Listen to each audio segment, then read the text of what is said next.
Kičevo leži rasposlano mirno, duri vaka gledano od ozgora, ja prikriva i возбудата što se čustva во секој Качевовој величествен ден од неговата историја. Градот што се простира пред нас е домакин на големата прослава на 30 годишнината од формирањето на првите поголеми војни единици и првата слободна територија во Западна Македонија, Копачијата и Дебарца. И додека погледот лута по покривите допирајќи и таму, каде што камерата нема пристап, човек си префрла што дури сега за прв пат доаѓа во градот на реката Сушица.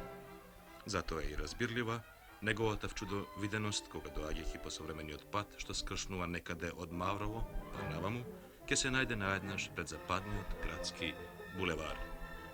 Неверојатно. Дури патната ознака со надписот на градот го враќа во стварноста. Тука почнува Кичево, градот споменик на најславните денови од нашата понова историја. Секоја куќа од неговите улици крие во себе по некоја приказна за времето кога пред партизанската песна стивнуваше топотот на окупаторската и балистичката чизма. 6 пати Кичево било ослободувано. 5 пати надмоќниот непријател, подпомогнат од домашните предавници, повторно го освојувал, знаејќи го добро неговото геостратегиско значење. Потоа веќе немал сили.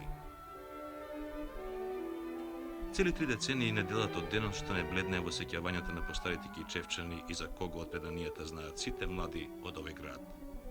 На 11 септември пред 30 години единиците на Кичевско-Мавровскиот одред, формиран неполни 4 месеци пред тоа, го развеја слободарското знаме во Кичево. Заедно со Дебар, овој град стана првото слободно место во Копачијата и Дебарца, првиот град што ја поздрави слободата во Македонија. Кичево стана символ на братството и единството на нашите народи и народности, предвесник на победите што потоа уследија низ целата територија на нашава република. Оваа куќа буди посебни спомени кај кичевчани. Во 1943 година од тука главниот штаб на Народно-слободителната војска и партизанските одреди на Југославија за Македонија раководеше со војните операции. Од незиниот балкон на 26 септември истата година на големиот народен митинг говореше и другарот Светозар Вукмановиќ Темпо, делегат на Централниот комитет на Комунистичката партија на Југославија. Представници на народната власт од Кичевско, Дебарско, Струшко, Гостиварско, Тетовско и Дебарца присуствуваа на овој собир. Во тие денови во селото Подвис започна со работа и првото училиште со настава на македонски јазик. Слободно Кичево тогаш живееше само 21 ден. На 1 октомври, преку мртвите тела на припадниците на младинскиот одред, предводен од командирот Мирко Милевски, германскиот окупатор, подпомогнат од балистите, влезе во градот. Неговата чизма повторно зачекори во Копачијата и Дебарца. Денес многу патишта водат кон тие бурни денови од минатото на овој град. Но Кичево не живее исклучиво со спомените. Низ неговите улици струи нов живот што го менува градскиот лик со секој изминат ден. Кој мисли дека оваа констатација е претерана, нека сврати во Кичево и нека ги праша домаќините. Со гордост ќе му одговорат дека нивниот град е најголемото градилиште во републиката. Некогашната визија станува стварност. Овој град од најзападниот дел на Социјалистичка република Македонија денес се отвора пред светот, го потврдува своето постоење. Сега веќе никој не прашува кој пат води за Кичево. Најмодерната асфалтна лента од Скопје преку Маврово го поврзува Кичево со сите 4 страни на светот. Во меѓувреме се доформуваат уште 2 патни врски од други правци. Околу 17.000 жители живеат во овој град. Огромен дел од нив присуствуваат на прославата што се држи на платото пред железничката станица, но и без тоа кичевчани честопати го посетуваат ова место. Се гордеат и тоа со право со еден од најмодерните станични објекти во републикава. Неретко знаат да дојдат на железничкиот перон за да му мафтаат со раката во знак на поздрав на возот што заминува или доаѓа. Одовде доаѓаат или поаѓаат 14 возови дневно што го сврзуваат Кичево со другите градови во републикава, а се обраќаат и 2 локала до селото, односно до рудничките објекти на Тајмиште. 300.000 patnici minуваат годишно низ оваа станица и се превезуваат со возовите што поаѓаат одовде од 1969 година, кога е отворена пругата Гостивар-Кичево и подигната оваа зграда. Пред неја стои бистата на еден од најславните кичевски борци, Тане Цалески. И тука на споредниот колосек, како спомен на деновите од воениот виор, стои гордо партизанското вовче. Веќе цели 7 години неговите тркала затреперуваат со поздрав кога на првиот колосек ќе влезе помладиот брат, моторниот воз. Кичево, 11. октомври 1973 година. По улиците на овој град повторно чекорат борците на првата македонско-косовска ударна бригада, што се роди на слободната територија во тие воени денови.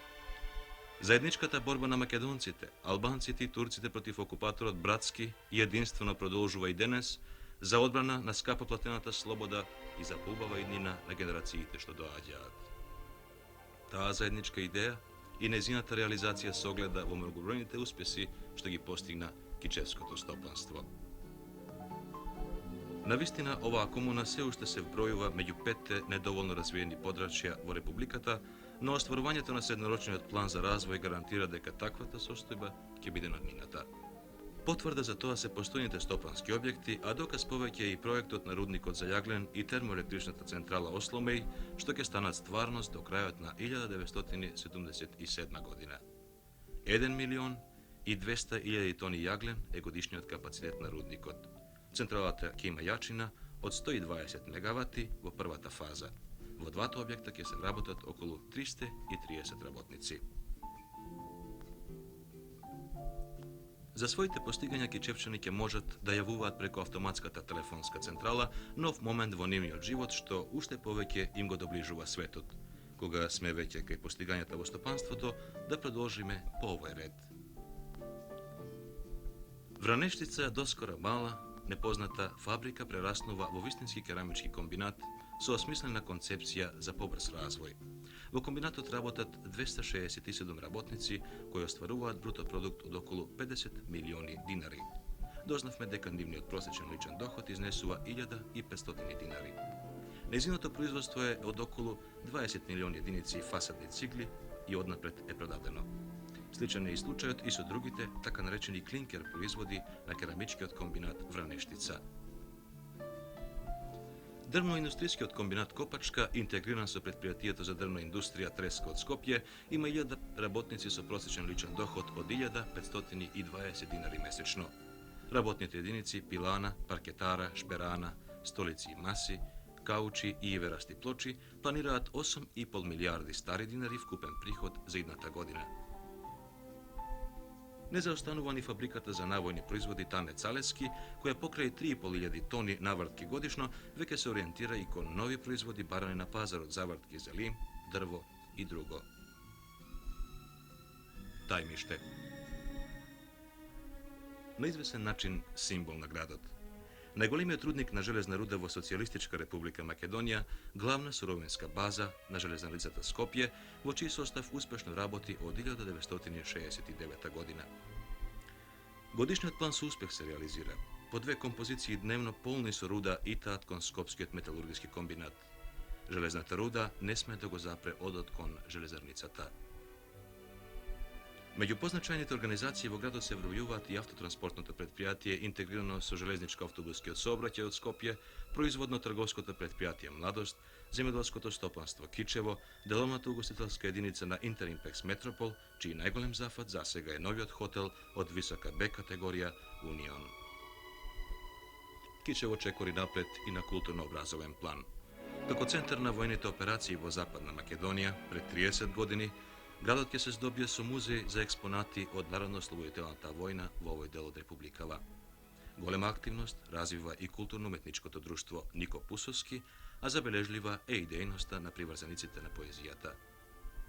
Инаку, како и во секој друг град од републиката, младите се жалат дека немаат вистински објекти за разонода и забава во слободните часови.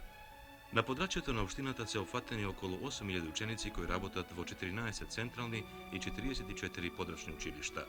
Какви се перспективите на Кичево? Со една реченица, големите рудни богатства на железо, манган, лигнит, наслагите на мермер во 15 нијанси, буковите и дабовите шуми, сообраќајните врски и туристичките капацитети и големите работни организации во кои до 1975 година ќе работат над 5.500 работници, се сигурна гаранција дека Кичево и неговата околина многу брзо ќе прераснат во индустријско-рударски центар на Социјалистичка република Македонија. И токму тука, кога погледите се насочени кон иднината, спомените се враќаат кон минатото. Повторно се пред очи деновите од војниот виор и минјата на оние 600 и повеќе жртви од овој крај, кои со своите тела ги послаа зад звездија славните врвици кон најсветото слободата. Спомен костурницата на паднатите борци, што се наоѓа непосредно на прекрасниот градски парк, никогаш не е без венци од свеќе. Младите знаат да ги почитуваат светлите традиции. Оваа мала вистинска приказна за Кичево, неговото вчера, денес и утре, би можела да се раскажува во недоглед. Колку животни сказни, например, крие во себе малото и гордо партизанско вовче од периодот на своето живење од 1917 до 1966 година. Ни старата локомотива тоа не го знае. Сепак сведоштвата говорат дека нејзиниот писок бил највесел и најсилен во годините кога естествено им помагала на партизаните во нивната борба против фашистичкиот окупатор.